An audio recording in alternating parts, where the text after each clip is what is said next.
Corruption. Wall Street, government, and Washington, D.C. Wall Street traders manipulate markets through pump-and-dump schemes, insider trading, short-selling attacks, algorithmic manipulation, and media influence. Bulls drive prices up using hype and strategic buying, while bears short sell and spread fear to trigger sell-offs. Hedge funds, investment banks, and influencers exploit psychology and market mechanics for profit.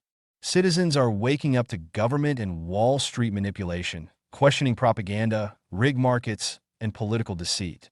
Independent research, alternative media, and economic reality expose corruption. They reject blind obedience, recognizing fear tactics, misinformation, and financial exploitation. The masses are thinking critically, refusing to drink the Kool-Aid any longer. News outlets, governments, and Wall Street use misdirection by focusing on sensational headlines, divisive issues, and fabricated crises to distract citizens. This muddies the waters, diverting attention from economic instability, corruption, and inequality, while maintaining public confidence in the U.S. economy to protect financial interests and power structures. In 2024, several major banks face scrutiny over anti-money laundering (AML) compliance. TD Bank. In October 2024, TD Bank became the first U.S. bank to plead guilty to conspiracy to launder money, agreeing to pay over $3 billion in penalties to resolve charges related to violations of the Bank Secrecy Act and money laundering conspiracy. Bank of America. In December 2024, the Office of the Comptroller of the Currency issued a cease and desist order against Bank of America for deficiencies in its AML compliance, including delays in reporting suspicious activities and inadequate customer due diligence. Wells Fargo. In 2024, Wells Fargo faced regulatory scrutiny over AML compliance issues, with the Office of the Comptroller of the Currency flagging deficiencies related to the bank's AML practices. Community Bank in Kansas. In 2024, a community bank in Kansas was cited for shortcomings in its AML compliance, including deficiencies in risk management and issues with the Bank's Secrecy Act compliance. If the American people ever allow private banks to control the issue of their currency, the banks will deprive the people of all property until their children wake up homeless on the continent their fathers conquered. The Pentagon, a financial black hole. For the past decade, the Pentagon has repeatedly failed financial audits, citing issues like inadequate record-keeping, mismanagement of funds, and lack of accountability. Despite attempts to improve, the Department of Defense remains unable to account for trillions in taxpayer dollars, raising concerns over waste and inefficiency. For the last few years, I've had this sense that everything I learned as a kid about how America's government works is completely wrong. But I had no idea how bad things actually were until I saw this one graph. Researchers at Princeton University looked at more than 20 years worth of data to answer a pretty simple question. Does the government represent the people? Now, this is what they found. This axis here represents public support for any given idea. On the left at 0% are ideas that not a single American wants. On the right at 100% are ideas that everyone supports. This axis represents the likelihood of Congress passing a law that reflects any of these ideas, from a 0 to a 100% chance. On this graph, an ideal republic would look like this.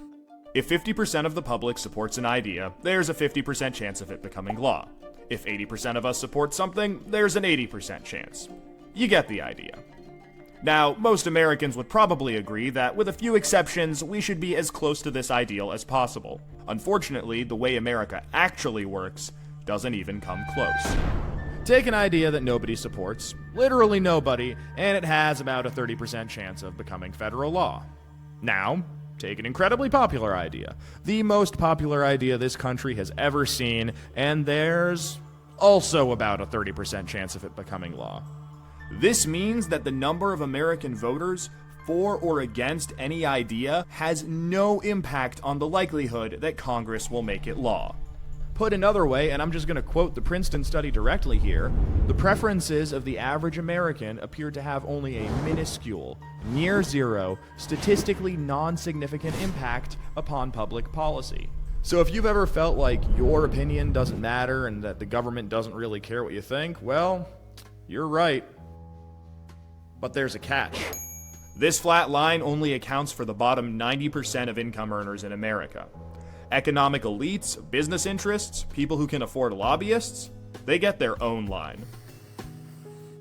Look at how much closer their line is to the ideal. When they want something, the government is much more likely to do it. And when they don't, they have the power to completely block it from happening, no matter how much the rest of the country supports it. They get what they want, and guess who ends up paying for it? We pay for it with the most expensive healthcare in the world. We pay for it with a tax code that's a complete mess. We pay for it with internet that's slower and more expensive, with wasteful spending, a floundering education system, a catastrophic drug war, and 1 in 5 American children born into poverty. Almost every major issue we face as a nation can be traced back to this graph. How does this happen? Well, just follow the money. Right now, it's perfectly legal to buy political influence in America. Here's how it works. Let's say a big bank wants a law that would force taxpayers to bail them out again if they repeat the exact same reckless behavior that crashed the global economy in 2008. Not exactly the most popular idea with the public, and Congress knows that. That should be the end of it. But that's where the money comes in. It's perfectly legal for our bank to hire a team of lobbyists whose entire job is to make sure that the government gives the bank what it wants. Then those lobbyists can track down members of Congress who regulate banks and help raise a ton of money for their re-election campaigns. It's perfectly legal for those lobbyists to offer those same politicians million-dollar jobs at their lobbying firm. Then, those lobbyists can literally write the language of this new bailout law themselves and hand it off to the politician they just buttered up with campaign money and lucrative job offers. And it's perfectly legal for those politicians to take the lobbyist-written language and sneak it through Congress at the last second. So now you've got a law that greatly benefits the banks, and the whole process can start over. This is how a bill becomes a law. A special interest hires some lobbyists, those lobbyists collect campaign contributions, offer jobs, and then write the laws that Congress then passes to help those same special interests. This happens every day on every single issue with politicians of both parties. In the last 5 years alone, the 200 most politically active companies in the United States spent $5.8 billion influencing your government. Those same companies got $4.4 trillion in taxpayer support. And that's trillion, with a T. And that's just the top 200 companies. Never mind every other special interest, every union, every trade association, and every billionaire. Every single one of them can use their money to buy political influence. You know, there's this idea out there that this only became a problem after the Supreme Court's Citizens United decision in 2010. But the data goes back almost 40 years, and the results are clear. Corruption is legal in America. And as long as it is, anyone who can spend money to buy political influence will. The solution here isn't rocket science. Make corruption illegal. We already know Congress won't do it. I mean, one look at this chart will tell you that. What we need is a plan that lets us go around Congress and do what the American people do best. Fix this mess ourselves. Well, good news. We have that plan and it's already working. Now that we've got the problem covered, let us show you how to be part of the solution.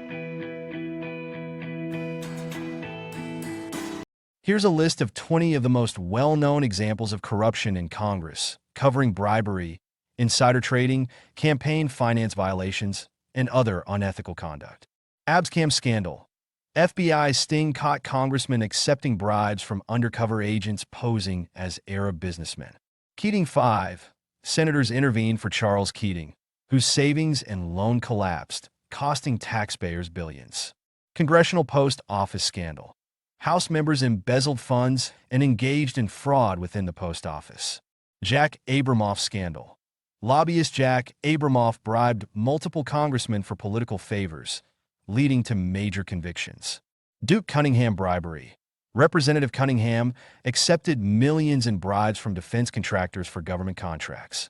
Bob Ney, convicted for accepting bribes in the Abramoff scandal. William Jefferson, caught with $90,000 in cash from bribery. Blagojevich, tried selling Obama's Senate seat. Rangel, censured for tax and fundraising violations. Jackson Jr., misused $750,000 in campaign funds. Chris Collins, convicted of insider trading after tipping off family about biotech stock. Duncan Hunter misused $250,000 in campaign funds for personal expenses. Matt Gaetz investigated for alleged sex trafficking and payments to a minor. Bob Menendez indicted for accepting bribes, gold bars, and cash from foreign interests. Tom DeLay convicted of money laundering and campaign finance violations.